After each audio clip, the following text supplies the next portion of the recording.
실버 미션을 하나님이 사랑해 주시고 오늘날까지 인도해 주심을 감사합니다. 이들이 가서 복음을 전할 때마다 모든 심령들의 가슴 속에 예수 그리스도의 계절이 오게 하시고 그들을 통해서 각 나라들이 변화되며 하나님의 영광이 드러나게 하여 주옵소서. 이들의 가정을 지켜주시고 지나온 모든 날들 동안에 우리 하나님이 함께 하셨던 것처럼 앞으로도 함께 해주셔서 하나님의 귀한 사역자 되게 하여 주옵소서. 오늘의 시간을 주님이 함께 하시고 모든 스태프들 우리 김 목사님부터 모든 사람들 한 사람 한 사람이 하나님께 영광 돌리는 복된 시간 되도록 인도해 주옵소서. 부족한 종을 붙잡아 주실 줄 믿사옵고 예수님의 이름으로 기도드립니다. 아멘. 우리 찬송 이거 대낮 올리겠습니다.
성령이 너에게 임하시면 너희가 권능을 받고 예루살렘과 온 유다와 사마리아와 땅끝까지 이르러 나의 주민이 되리라.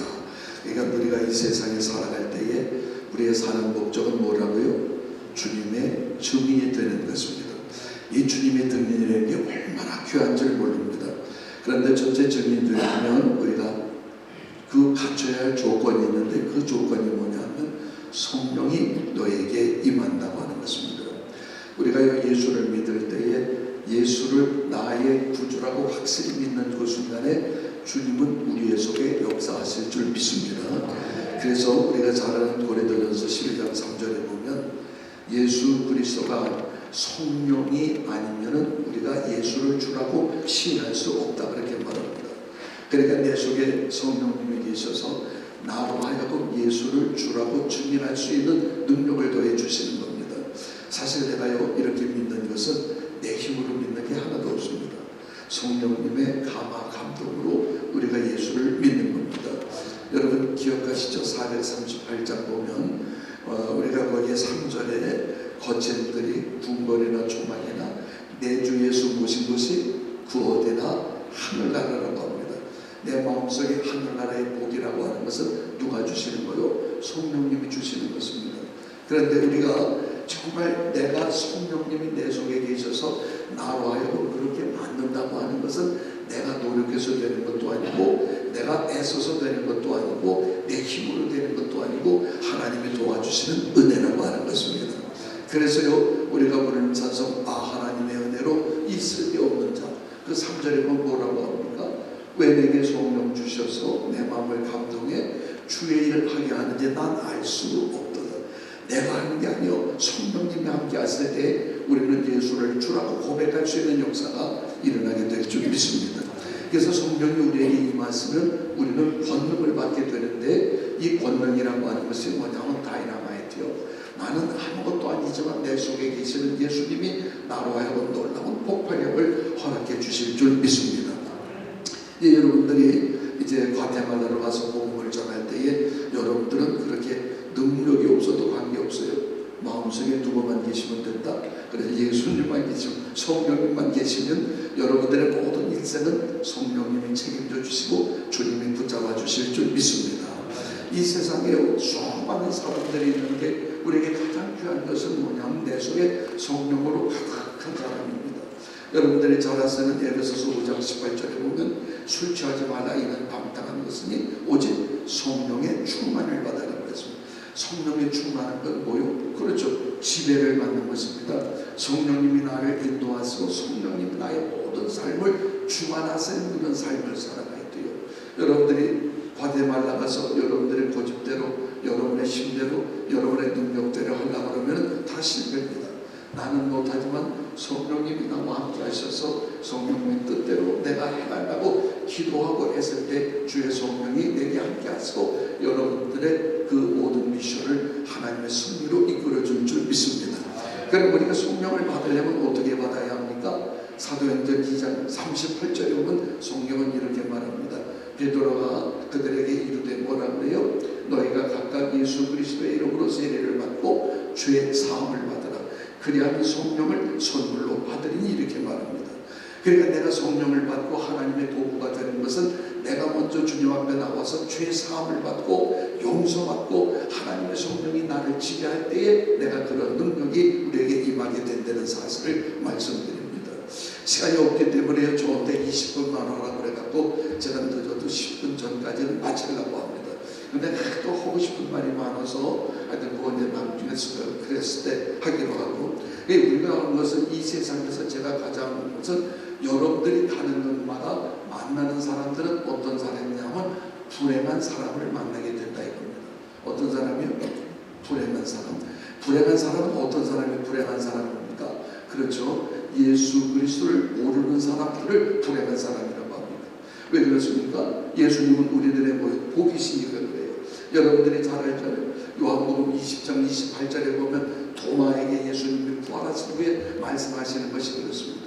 도마한테 뭐라고 얘기합니까? 네가 본 거로 믿느냐? 보지 못하고 믿는 자는 뭐? 복되도다 말합니다. 그러니까 이 세상에 불행한 사람은 복이신 예수 그리스도를 믿지 않는 사람들이 세상에 불행한 사람이라는 겁니다. 구약 성경도 마찬가지요. 우리가 잘 아는 예레미야 2장 13절에 보면 내 백성이 생수의 근원인 나를 떠난 것과 그 다음에 뭐라고 합니까? 스스로 웅덩이를 판 것인데 물을 저축하지 못할 터진 웅덩이라 이렇게 말씀합니다. 하나님 생수를 떠나면 그 인생은 말라비에 들어져 죽을 수밖에 없어요. 생수를 떠나면 이 세상에서 제대로 살 수가 없습니다. 불행한 인생을 사는 거예요. 우리가 늘 찬송 부르는 것처럼 복의 근원 강림하사 그 찬송하게 하소서. 복의 근원이 누굽니까? 하나님이요, 예수님입니다. 그걸 모르는 사람들이 이 세상에 가장 불행한 사람이요. 여러분들은 과테말라 가서 그걸 모르는 사람들에게 복음을 전하도록 여러분들이 이제 훈련을 받고 하나님께 기도하면서 나가는 사람이 되어지는 것입니다. 그래서 이 세상에 불행한 사람은 왜 불행하느냐? 하나님을 모르기 때문에 그래요. 그래서 이 세상에 가장 불행한 사람은 하나님을 모르는 사람. 그러면 세상에서 행복한 사람은 뭡니까? 그렇죠, 예수님을 만난 사람이요. 아까도 말씀드렸듯이 초막이나 군벌이나 내중에서 모신 것이 그 어디나 하늘나라입니다. 이 세상에 가장 행복스러운 삶을 살아가는 사람은 예수를 구주로 모신 사람이요, 그 사람이 행복한 사람입니다. 그러면 이 세상에서 가장 귀함이라는 사람이 어떤 사람입니까? 그렇죠, 그 행복을 전하는 사람이 가장 복된 일을 하는 사람입니다. 그러니까 여러분들은 이 세상에 가장 복된 일을 하기 위해서 훈련을 받고 가장 복된 일을 하기 위해서 여러분들이 나간다고 할 때에 얼마나 참 제 마음속에 여러분들이 그렇게 귀한지 모릅니다. 제가요, 우리 김 목사님하고 실버 미션 초창기부터 제가 왔었어요. 근데 제가 벌써 70이 넘고 71 만으로 이제 넘게 됐어요. 그래서 어떤 사람이 저를 보면, 아유 목사님 어떻게 그렇게 젊으신데 70이 넘었다고. 또 어떤 사람은 날 보고 결혼했냐고 물어봐요. 그래서 내가 결혼했다고 그렇게 얘기해요. 워낙 젊어 보여서 그렇게 하잖아요. 하여튼 우리가 보면 이 세상에서 가장 복된 일 하는 사람이 누구라고요? 예수 그리스도를 전하는 사람이 가장 복된. 난 이 세상에 그것보다 귀한 일이 없어요. 저는 제가 잠깐 말씀드리고 싶은 사람은 누구냐 하면 이승만이라는 사람입니다. 혹시 아시나요? 이승만 잘 몰라요? 대한민국이라는 나라의 초대 대통령, 건국 대통령. 이제 좀 아시는 것 같네. 그 이승만이라는 사람이 있습니다. 이 사람이 1875년생이에요. 지금 몇 살입니까? 살아계신 데면 145세예요. 그런데 이분이 거기에서 이제 양녕대원의 16대 손으로 세상에 태어나갔고, 자기가 뭘 하는 것이 가장 행복한 사람인 줄 알았냐 하면 과거에 급제하는 게 가장 행복한 사람으로 알았습니다. 그래서 열심히 공부를 했어요. 그런데 과거에 우수한 성적으로 떨어졌습니다. 그리고 떨어질 뿐만 아니라 1894년에 갑오병장이 일어나면서 해서 과거 제도가 폐지되어버린 겁니다. 1895년에 낙심하고 좌절하고 절망하고 있을 때 누가 찾아오냐 하면은 그 자기의 친구, 신궁이라는 사람이 찾아와요. 형제가 찾아와서 이봐, 이제는 과거 유문이 다 소용이 없어. 신문학을 배워야 돼. 그 신문학을 어떻게 배우냐 했더니 아펜젤러라고 하는 사람이 감리교 학교를 세웠는데 그 학교 배제 학원에 들어가서 공부를 하면 신문학을 배울 수 있다는 겁니다. 그러니까 안 가려고 그러다가 어쩔 수 없이 하도 친구가 얘기하니까 가서 이제 영어도 배울 겸해서 가서 배우기 시작합니다. 정말요, 이 사람이 얼마나 머리가 좋았는지 6개월 만에 영어를 갖다가 마스터합니다. 아, 대단한 사람이요. 저는요, 미국에 온 지 얼마 됐냐면 38년 됐습니다. 그런데 영어가 안 돼. 야, 나 영어가 얼마나 어려운지 몰라. 38년 동안 나 영어 다 잊어버렸어. 저는요, 미국에 올 때 영어를 얼마나 많이 공부했는지 몰라요. 하여튼 워크맨 하나 조그만 거 샀어요. 그런데 귀에다 외시마를 꽂았어요. 버스에서, 많은 버스에서 시내에 그냥 목을 꽉꽉 밀어다니면서도 그걸 들으면서 I am a boy, you are a girl 해가면서 영어를 얼마나 열심히 배웠는지 몰라요. 근데 38년 영어를 안 쓰니까 다 잊어버렸어요. 어하게 되는 거예요. 안 쓰니까 다 잊어버리더라고요.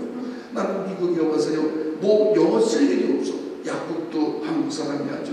이발소도 한국 사람이 하죠. 철물점도 한국 사람이 하죠. 옷가게. 그러니까 그냥 영어 한 번도 안 쓰고 38년을 지내니까 영어 다 잊어버렸어. 영어 다 잊어버렸어. 야, 그런데요, 이 사람은 6개월 만에 영어를 마스터해갖고 대제 학당의 영어 선생이 됩니다. 아, 대단한 사람이요. 대단한 사람이요. 그래서 2년 만에 배제를 졸업을 합니다.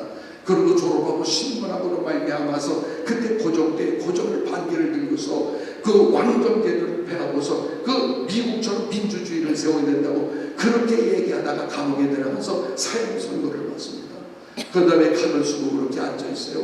그게 1899년입니다. 1899년에 죽을 날만 지나려고 써 있습니다. 그러면서 있는데, 배제학당에서 배운 게 있어요. 그게 뭐냐 하면, 기도하면 반드시 하나님은 이루어 주신다는 겁니다. 그래서 거기에서 칼을 쏘 앉아서 하나님께 기도를 합니다.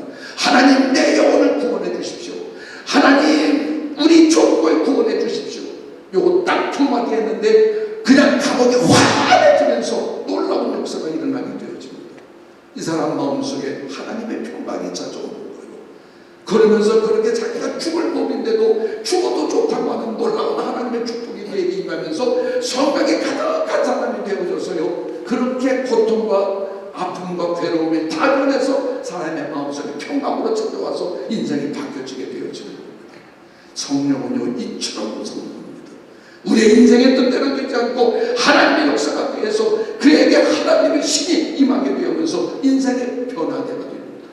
그 사람이 무기를 됐죠. 그런 다음에 그가 5년 7개월 만에 그가 감옥에서 나오게 됐습니다. 그런데요, 감옥에서 무기징역으로 떨어졌을 때에 1902년에 우리나라에 장티푸스 콜레라가 임하게 됩니다. 그래도 사람들이 다 죽어져 가는 거예요. 다 죽어져 가요. 그런데 이 사람이요, 가갖고서 그 감옥에 있는 사람들에게 가서 얼굴을 씻어주면서 죽어가는 사람들에게 예수를 전합니다. 우리가 여기서 죽지만은 예수를 믿으면 하나님 나라가고 천국을 가게 되고 당신의 마음속에 평안이 임하게 된다고서 그들에게 복음을 전하는 거예요. 놀라운 것은요, 그렇게 까맣게 타고 죽는 사람의 얼굴이 환해지면서 천국을 보면서 기쁨으로 하나님 나라 가는 것을 보게 되는 겁니다. 인생이 그렇게 변화가 됐어요. 그러면서 거기서요 70년이나 죽어져 갔는데 하나님이 그를 갖다가 살려주시고 그 감옥에서 전도한 사람이 몇 명이냐면 43명을 전도하게 됩니다. 그 간수 박여군과 그 사람을 간수를 전도해서 그가 미국에 올 때 돈을 내준 뱃살을 내준 사람이 바로 그 간수. 그러면서 거기에서 43명을 전도했는데 그 중에서 1919년 33인 중에 들어간 사람이 3명이나 들어갑니다. 그 중에서 복음을 전했는데 이상재라는 월남 이상재 선생님이 그 이승만 그분보다 25살이가 많은데 그들에게 복음을 듣고서 인생이 바뀌어지면서 우리나라를 변화시게 됩니다. 이승만은 그렇게 얘기합니다. 나는 감옥에 들어와서 자유를 배우게 됐다. 자유를 배우게 됐다. 하나님이 주시는 자유를 배우게 됐다고요. 그러면서 내가 정말 나가서 기회가 된다고 하면 우리 조선을 하나님의 복음의 나라로 만들겠다고 그가 그렇게 결심을 합니다. 그러면서 가는 곳마다 예수를 전해요. 가는 곳마다 복음을 전합니다. 우리나라의 예수를 가장 많이 전한 사람이 누굽니까? 이승만이라는 사람. 우리 하나님은요 1899년에 이 우리나라 전체에서 양반 중에서 처음으로 예수 믿는 사람이 누구냐면 이승만이라는 사람. 양녕대문 친육대손이 변화가 되어갖고 예수를 믿고 나서 하나님 우리 조선에 하나님의 말씀이 지배하는 나라가 되게 해달라고요. 그러면서 하나님께 기도를 하면서 내가 가는 곳마다 복음을 전하겠다고 그렇게 합니다. 그래서 그 사람이 1948년 8월 15일 날 대통령이 되면서 건국기념을 뭐라고 합니까? 그렇죠. 기독교 입국론이라고 해갖고서 기독교로 대한민국을 만들겠다고 합니다. 그러면서 사람들이 그때 대한민국에 10,000명의 기독교인을 달라고 얘기할 때 이 사람은 뭐라고 하냐면 100만 명의 기독교인을 달라고 그렇게 기도합니다. 그 사람이 1960년 사이버가 나가고서 그만둘 때에 우리나라의 기독교인이 몇 명인 줄 아세요? 120만 명입니다. 그런 그 기도가 이루어졌고 120만 명이라는 사람이 예수를 믿게 돼갖고서 우리나라를 이렇게 민주주의로 만드는 사람이 누구냐면 바로 이승만이라는 사람이에요. 그래서는요 그저 만나는 사람에게 복음을 전하는 겁니다. 그래서 보면은 학교에 보면은 뭐가 있습니까? 교복이 있어요. 여러분 군대에는 뭐가 있습니까? 군복이 있어요. 형무소에는 뭐가 있습니까? 형목이 있어요. 가는 곳마다 목사를 세워놓고 우리나라 전체가 복음을 그런 나라가 되게 해달라고 그렇게 해서 우리나라를 바꾼 사람이 이승만이라는 사람. 그런데 이승만에 대해서 너무너무 사람들이 몰라요. 그래서 제가 증인이라고 하는 것은 이 사람은 자기가 예수 그리스도를 믿고 성령을 받고 하나님의 사람이 되어서 나는 죽는 날까지 복음을 전하리라고 한 분이 바로 이승만이에요. 여러분의 삶도 꼭 그렇게 되기를 바랍니다. 그래서 우리는 언제나 죽는 날까지 뭐가 되기를 원한다? 그건 증인이 되는 거예요. 증인이라는 내가 보고 들은 것을 그대로 하는 거예요. 보고 들은 것을 그대로 얘기하는 것, 그것이 증인입니다. 저도 마찬가지죠. 제가 예수를 믿고 복을 많이 받았는지 몰라요. 저는요, 제 서울에서 태어났죠. 마포구 소매동 54번지가 제 고향입니다. 근데 거기서 태어나서 있는데 거기는 전부 다 한강변이기 때문에 어렸을 때 보면요, 고기나 잡으러 다니고 그랬습니다. 전부 다 호박밭이요. 그랬는데 소매동 교회라고 하는 것이 저희 남한에서 두 번째로 세워진 교회예요. 첫 번째가 세운한 교회고 저희가 있는 소매동 교회, 옛날 교회 이름이 잔다리 교회입니다. 거긴 다리가 그렇게 많았어요. 왜냐하면 한강변이니까. 그래서 잔다리 교회인데 이제 이것이 서울특별시로 두면서 해서 잔다리가 둘로 바뀌어졌습니다. 동쪽에 있는 다리를 동교동이라고 그러고 서쪽에 있는 다리를 서교동이라고 그랬어요. 나는 서교동, 서쪽에 있는 다리 있는 데서 홍익대학교 그 앞에서 자랐던 그런 사람입니다. 그런데 이 서교동 교회, 잔다리 교회에서부터 얼마나 많은 사람들의 복음이 있어요. 거기에서 나는 그 유아세례 받고 우리 아버님도 유아세례 받고 나도 유아세례 받고 거기서 제가 복음을 전하는 전도 목사로 이렇게 되었습니다. 얼마나 참 귀중한지 몰라요. 이 세상에서 가장 복되고 이 세상에서 가장 아름다운 것은 예수를 전하는 사람입니다. 그래서 증인이라는 건 다른 거 없어요. 불행한 사람들에게 행복한 사람으로 만들고 행복한 사람들이 행복하게 사는 것을 보는 것이 우리들의 증인이라고 하는 것입니다. 그래서 여러분들이 이 정의에 대해서 가는 것보다 광태마리를 변화시킬 걸 생각하니까 제가 그렇게 기쁜 거예요. 그렇죠. 우리가 96장 찬송이 뭡니까? 예수님은 누구십니까? 우는 자의 위로요, 없는 자의 풍성이요, 병든 자의 건강이요, 그렇죠. 눕는 자의 복이 되며 우리의 모든 죄인들의 용서를 받고 하나님 나라에 가게 만드는 것이 복음이 되는 것입니다. 예수보다 더 귀한 것이 없어요. 예수보다 더 복된 것이 없습니다. 우리는 예수를 믿었기 때문에 증인이 되어야 되는 거예요. 내가 하려고 하는 거 아니요, 내가 가는 것마다 저절로 나타나는 거. 왜? 성령의 지배를 받고 사니까. 성령의 지배로 말미암아 가는 것마다 하나님의 영광으로 쓰임받는 사람이 되어지게 될 줄 믿습니다. 그래서 저는 얼마나 참 감사한지 몰라요. 예수를 믿고 내가 예수를 전하게 된다는 것, 이것이 바로 증인의 삶인데, 이것이 되기 위해서는 분명히 첫 번째 되는 것이 뭐냐 하면 성령을 받아야 돼요. 성령을 받는 것은 뭐라고 했어요? 죄사함을 받고, 그 다음에 세례를 받고, 그런 다음에 주님이 나를 지배하시면 우리는 저절로 성령의 역사로 말미암아 증인이 되어지게 될 줄 믿습니다. 왜 438장 찬송, 내 영혼이 온종이고 중환자들 걷고 보니 슬픔 많은 이 세상도 천국으로 가보더라. 할렐루야. 우리 한번 찬송 같이 한번 불러보겠습니다. 여러분들이 가는 것마다 이런 역사가 일어날 줄 믿습니다. 우리 그래서 감격하면서 하나님 나를 이런 도구로 사용하시고 이런 증인으로 사용하시고 내 영혼이 은총이고 중한 죄질 벗고니 슬픔 많은 이 세상도 천국으로 아멘 할렐루야 찬양하세 내 모든 죄 사함받아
함께 하시며 증인이 되게 하심을 감사합니다. 우리가 가는 곳마다 예수 그리스도를 통해서 불행한 사람들이 행복한 사람이 되게 하여 주시옵소서. 우리가 가는 곳에 예수 그리스도의 복음이 전파될 때마다 나라가 변화되게 하여 주옵시고, 개인이 변화되게 하여 주시옵시고, 사회가 변화되게 하여 주시고, 하나님의 영광을 드러내는 복된 초소들 되도록 인도해 주시옵소서. 주의 사랑하는 이들 이번 학기를 마칠 때까지 주님이 함께 하시고, 성령 충만의 역사로 하나님의 능력과 권세가 이들에게 나타나서 가는 곳마다 하나님의 영광을 드러내는 증인이 되는 복된 역사 이루게 하여 주시옵소서. 이들의 가정을 책임져 주시옵시고, 잘되게 하여 주옵시며, 손대는 것마다 하나님의 풍성함으로 가득하게 하여 주시옵소서. 예수님의 이름으로 기도드립니다.